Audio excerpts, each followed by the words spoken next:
Good evening and welcome to the Writer's Block. I'm your host, John Ronan, and as you know now, because we are in our 27th year, I talk to writers, mostly, and sometimes other artists about their craft, what they're doing now, what they've accomplished in the past, what they're planning for the future. Now, we often have poets and other brands of writers, but it's a very wide net, and we do have other artists on. We have had on filmmakers, sculptors, actors, musicians, all sorts of different brands of artists. So if you have an idea for someone who might be right for the Writer's Block, writer or not, watch for our address at the end of the show. We'd be very happy to get your suggestions.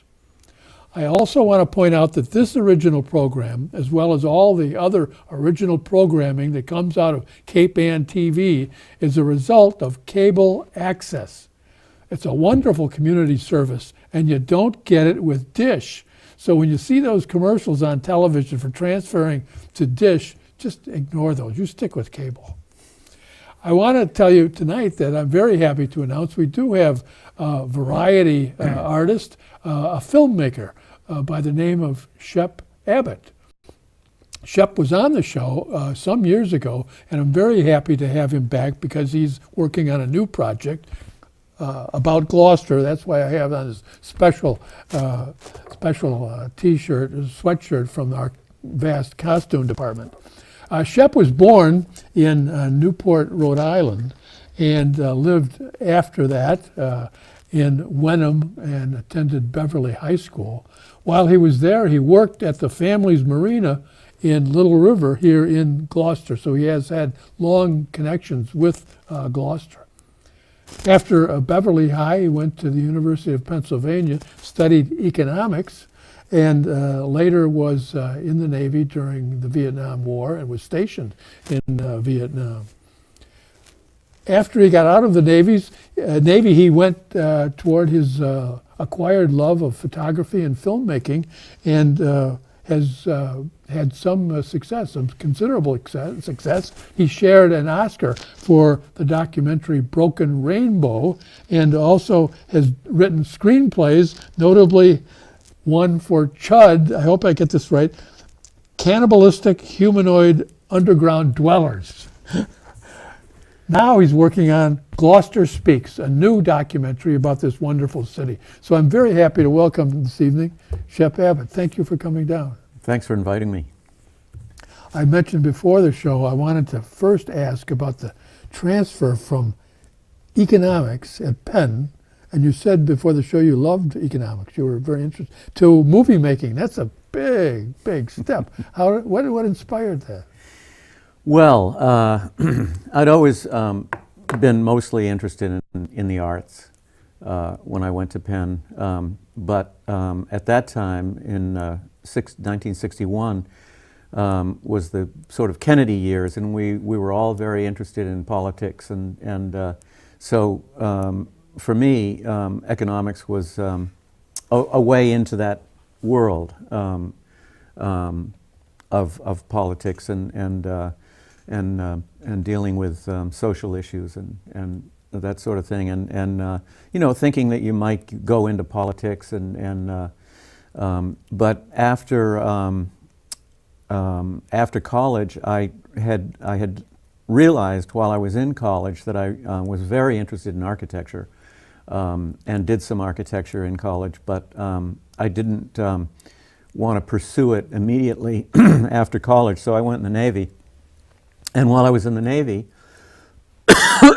excuse me, I got very interested in photography, and I was eventually stationed in South Carolina in Charleston, and picked up a film camera and began doing documentary, and just fell in love with doing film, and during that period in 68 and 69 was a big resurgence in independent film. Very, very, very interesting period, and I just decided that was what I was going to do with my life. when I got out of the Navy, I was very lucky to get a job in an editing room at the Education Development Center in Newton. And I was there for almost a year when a friend of mine and I decided to go around the world and with our cameras. And he was a still photographer, and I was a filmmaker by then. It's a little Super 8 or something? No, it was 16 millimeter. Yeah. Yeah, by that time. And we ended up in Africa, East Africa, and we're very fortunate to get attached to the Serengeti Research Institute, where we ended up making the first documentary about the African cheetah. And I spent the next 6 years off and on in Africa making documentaries for American television, and eventually came back to the States and settled in New York and pursued film in New York.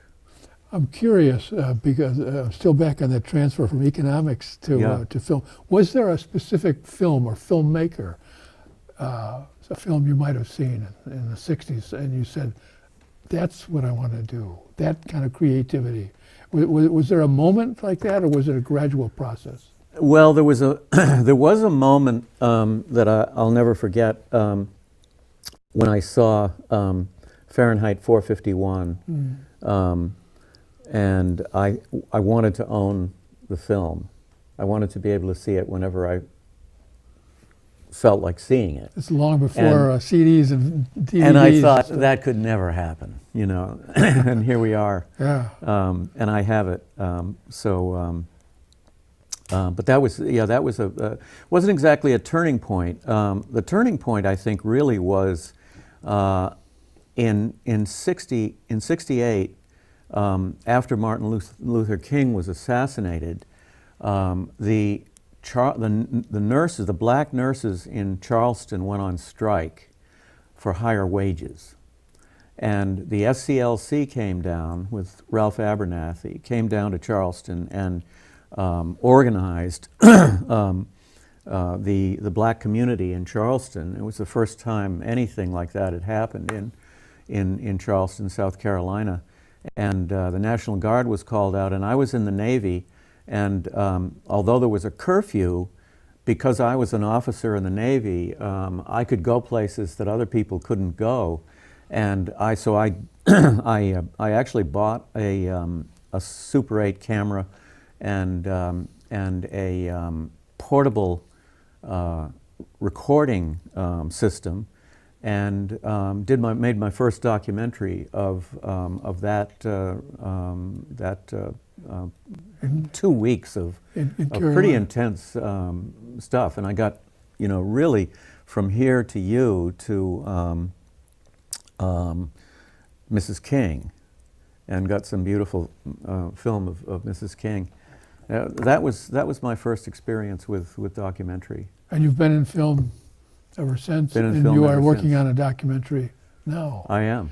What is the title of that documentary? The title is Gloucester Speaks. And I want to emphasize that your background in Gloucester is deep. I know It's upside down. You used to work at the family marina in Little River, and this is an acrylic that is, did I get this right, 8 feet by 8 feet? Yeah. Which is located where, Shep?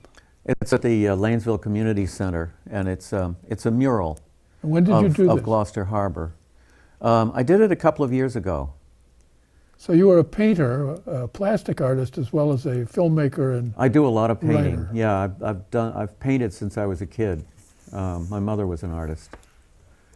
I want to stay with the Gloucester theme, because you have brought a couple clips from the documentary that you're working on, which, by the way, is going to be out Fiesta 2017. Next year, hopefully. 2017. Now, you brought a couple of clips, and I'm going to ask our director, Becky, to put on the first of the clips, and we will watch it with the audience and then talk about the content for a couple minutes with Shep after we've seen I should just say one thing about the clips. They were made a couple of months ago when early in the process, when I was really focusing on the construction of the new hotel and talking to people about that and what the responses of the community were to that major event. The film Gloucester Speaks is about change in Gloucester, the present changes that we're seeing in Gloucester. There's been a great deal. Been a great deal, and okay, let's. I want to go to that if we can, because we have another clip in it. I'm going to try to stay conscious of the.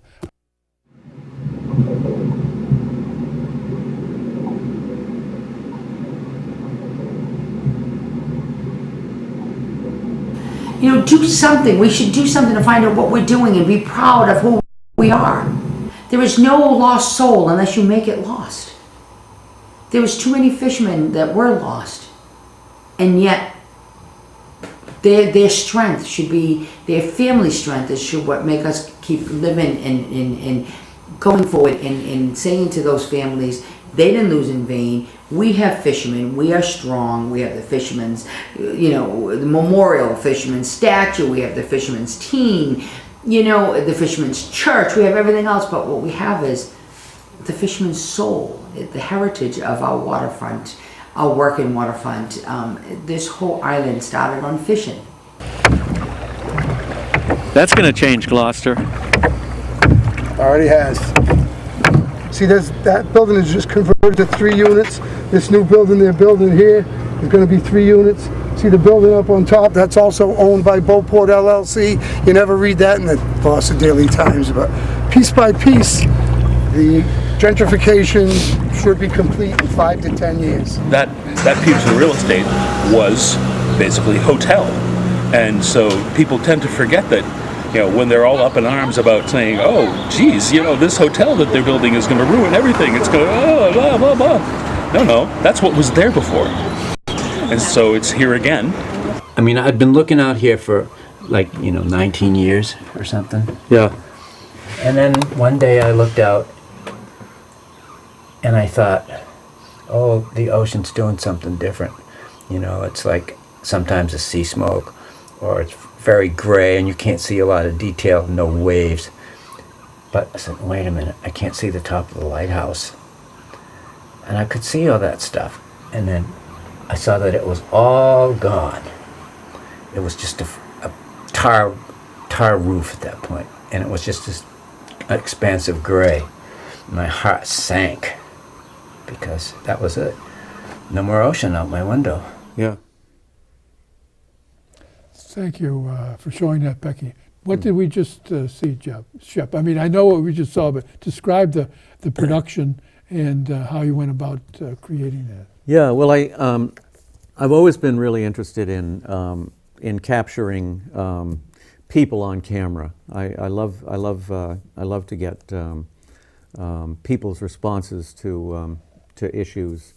I just much prefer that approach to documentary than writing a narration. I love to have the narration basically be the people themselves without any words, and have that their words carry the story through. It's a very interesting from an editing technique point of view. It's interesting and challenging approach to documentary. You shoot yourself. I shoot and edit. I'm a very well-trained editor. I did a lot of editing in New York and LA and of documentary, and so when I'm shooting, I'm always thinking about what I need to get in order to make this work, or this is going to work with something that I've already shot, and I need to shoot it in a certain way so that it'll fit with the... I mean, sometimes you can do your own editing on site by stopping and Very starting at the often, same time. very often. If And you then- know what the end product's supposed to look like. Right, and then the writing part comes in too, because it does need to be written in a certain way. You need to eventually make a script, which is the voices of the people that are talking, and you juggle them around just as you would juggle scenes in a regular documentary around. You juggle those around so that the one comment follows on the next, or one comment follows after in an appropriate way, so that the whole story keeps evolving. And if you have graphics, if you have some material that goes with some Well, like some B-roll or narration, you something. can use it as a voiceover and That's concentrate right. on the visual. That's right. That's right. But no narration, and No narration No at all? narration. No, just the voices How do you introduce the film in the opening? with somebody's voice. It just starts. You saw the way that opened With the fish. was with the fish, codfish, as a matter of fact, and then the title, which was a quote from Charles Olson, and then our mayor's voice comes up under the fish, and then we see the mayor.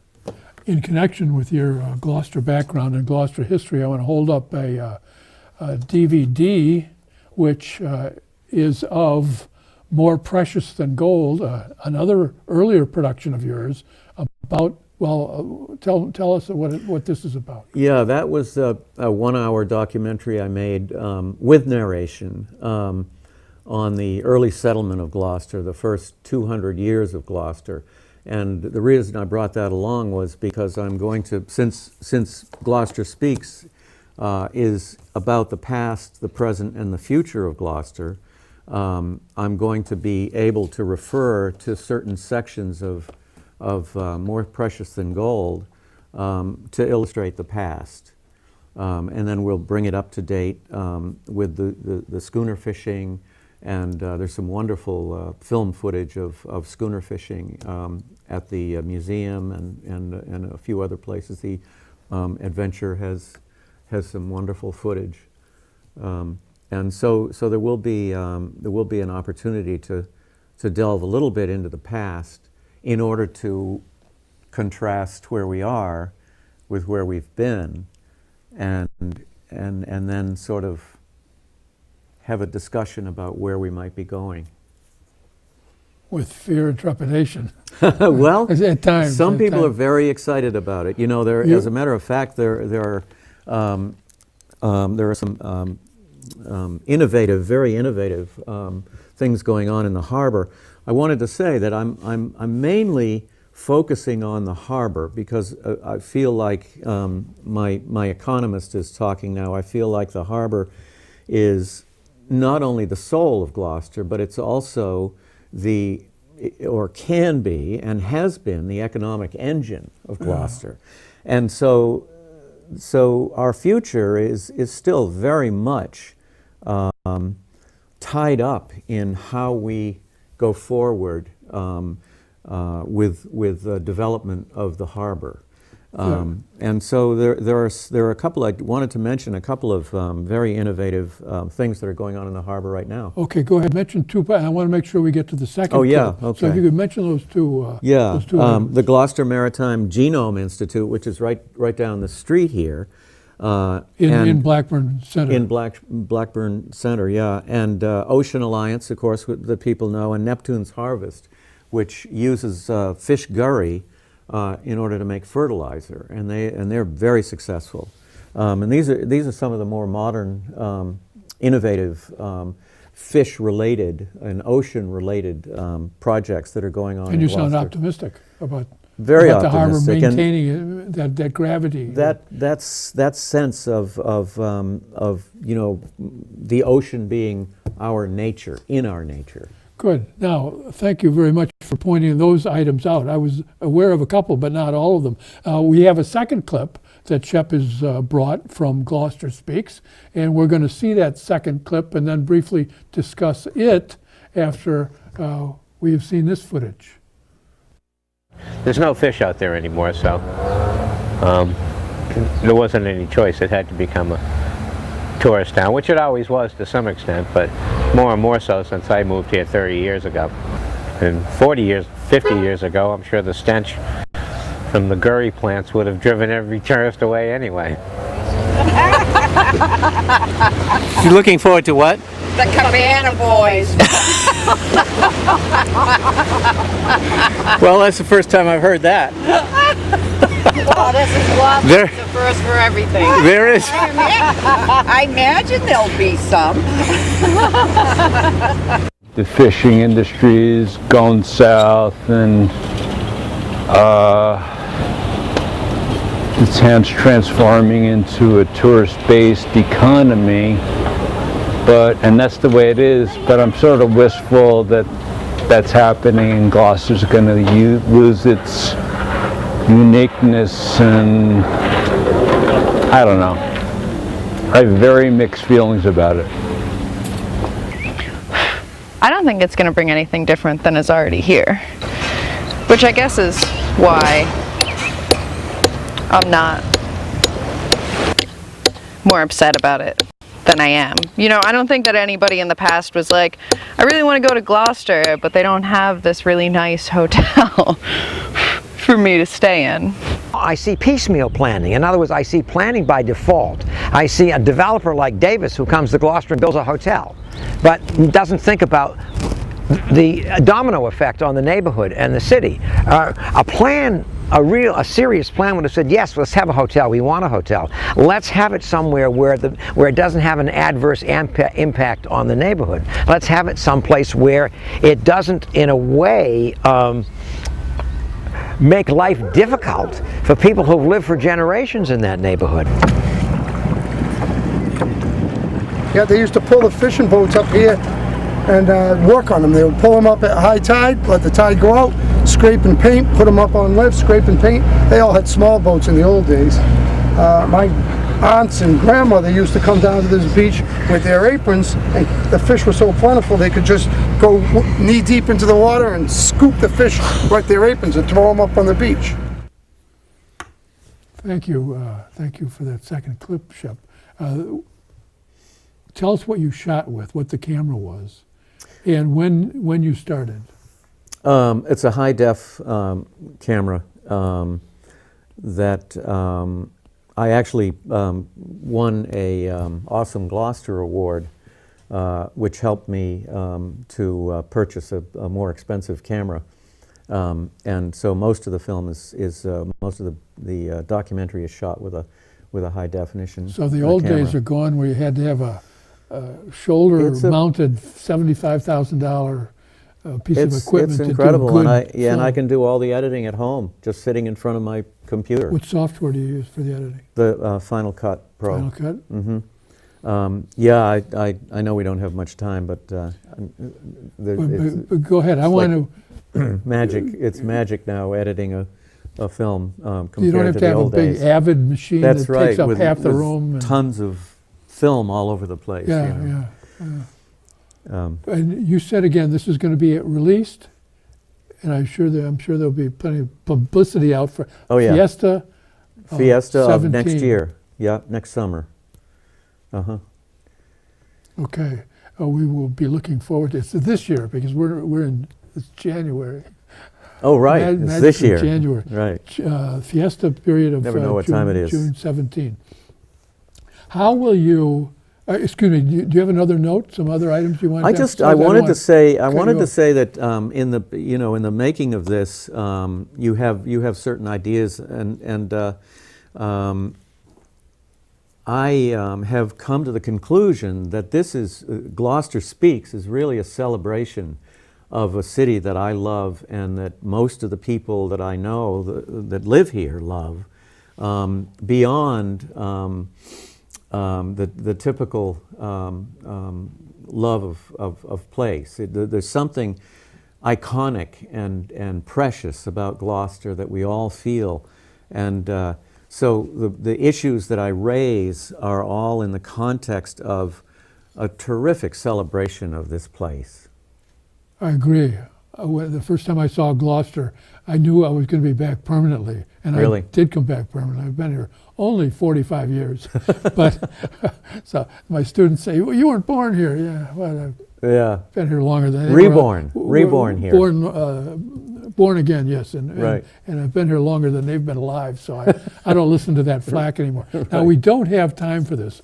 You mentioned that there was something to read, but I do want to mention that you are using material from Mark Kurlansky's book, The Last Fish Tale. Well, it's a wonderful reference. It's a wonderful reference hold for where this up. where we are as far as the fishing industry is concerned today. So how do you use his historical background? Well, it informs me mostly in terms of what of the people I need to go to interview about the issues that he raises in this book, whether it's innovation or fishing techniques or NOAA. I'm interviewing NOAA next week. And many different avenues that From conception to final edit, how long of a task will this be? It's probably going to be 2 years. 2 years, and probably over 100,000 feet of videotape shot. You're on tape. It's not chip, not direct to digital. Well, I always use the word tape. It's now a card, but yeah, it's probably 100 hours of footage. Good thing that you've got some editing experience. Yeah, it's We fun. are almost out of time. Shep Abbott, I want to thank you very much for being on the Writer's Block Thank you, John. tonight and explaining this exciting new documentary that we're all looking forward to in June, June of 17, and we know it's going to be a big success. I want to thank you in TV land for being with us as well. If you've learned something about filmmaking and documentaries about Gloucester, specifically Gloucester Speaks, this new production by Shep Abbott, then the Writer's Block has done its job. Thanks for being with us, and I hope to see you again next week on the Writer's Block. Good night.